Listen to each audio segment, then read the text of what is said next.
उन लोगों का एजेंडा क्लियर है, वो जिहादी हैं और ये गजवाए हिंद का ये एक पार्ट है। ये हिंदुओं के घर में मार रहे हैं और हिंदुओं के घर जला रहे हैं। ये पूरी तरह से मानसिकता है ये जिहादी का। अभी तो 10-20% हिंदू जगह हैं, 80% हिंदू है। अगर पूरा हिंदू जग जाएगा ना तो इन लोगों को पाकिस्तान और बांग्लादेश भागना पड़ेगा। वो हमारी कमजोरी है, हमारी कमजोरी है कि हम बटे हुए हैं।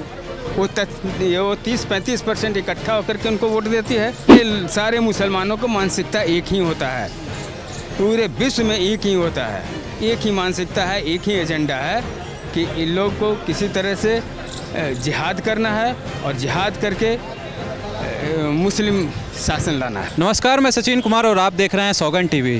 बंगाल के मुर्शिदाबाद से जिस तरह के केसेस देखने को मिल रहे हैं, आंदोलन के नाम पे कहीं ना कहीं हिंदुओं को जानबूझ के मारा जा रहा है, पीटा जा रहा है।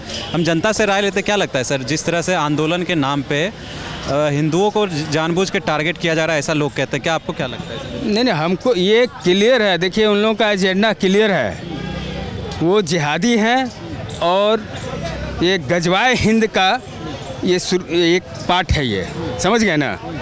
मुद्दा था वक्फ बोर्ड का विरोध करने का और हिंदुओं के घर में मार रहे हैं और हिंदुओं के घर जला रहे हैं। ये पूरी तरह से मानसिकता है ये जिहादी का।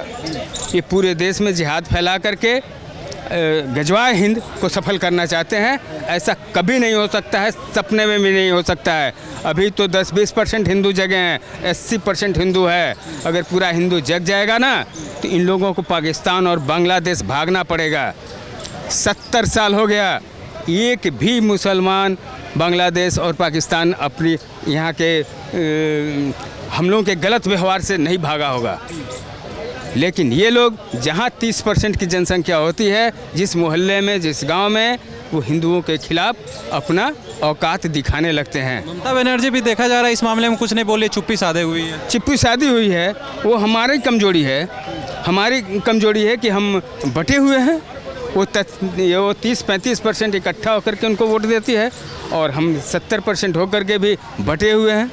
कुछ उनको देते हैं, कुछ कांग्रेस को देते हैं, कुछ बीजेपी को देते हैं, उसका फ़ायदा उसको उठाती है। तो हिंदुओं को अब समझना पड़ेगा कि अपने आप को बचाना है, अपने देश को बचाना है, अपने राज्य को बचाना है, तो ऐसे लोगों का विरोध करना पड़ेगा। सड़कों पर आकर के पूरे तैयारी के साथ आना पड़ेगा।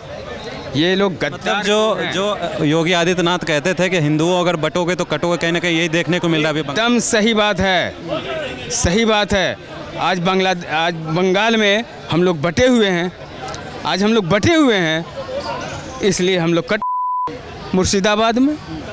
हाँ, क्या लग रहा है जो कुछ दिन पहले हमें बांग्लादेश में देखने को मिला, कहीं ना कहीं सेम चीज़ यहाँ भी देखने को मिल रहा है? देखिए, वहाँ बांग्लादेश और वहाँ के बंगाली और बांग्लादेश के बंगाली में कोई अंतर नहीं है। वो लोग वहीं से भी आए हैं, बांग्लादेश के भी लोग हैं, रोहिंग्या भी है और कुछ पश्चिम बंगाल का भी। सारे मुसलमानों को मानसिकता एक ही होता है, पूरे विश्व में एक ही होता है, एक ही मानसिकता है, एक ही एजेंडा है कि इन लोग को किसी तरह से जिहाद करना है और जिहाद करके मुस्लिम शासन लाना है। जब ऐसा लग रहा है कि ममता से सरकार नहीं संभल रही, तो केंद्र सरकार को भी चाहिए कि वहाँ राष्ट्रपति शासन लगा देना चाहिए तुरंत में। सरकार नज़र रखे हुए है और जो भी उचित होगा वो करेगा, बैठने वाला नहीं है, इस बार करेगा वो केंद्र सरकार। तो लगता है कि ममता से सरकार नहीं संभल रही है? संभल नहीं रही है, मिली-जुली है, मिली भगत है, वो मिली भगत है उसका। मतलब आपको लग रहा है कहीं ना कहीं वो मुसलमानों के लिए सिर्फ काम करती है? एकदम काम करती है,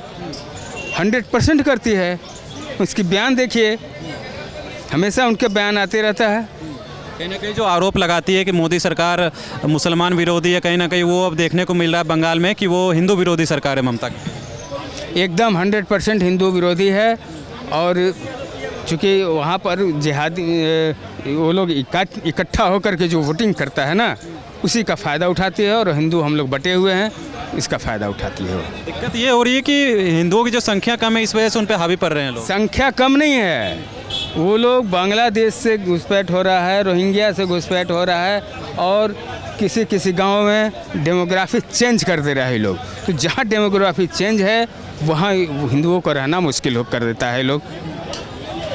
जैसे मुर्शिदाबाद में हुआ, वहाँ पर 60-70% मुस्लिम हो गए हैं, 30% हिंदू है।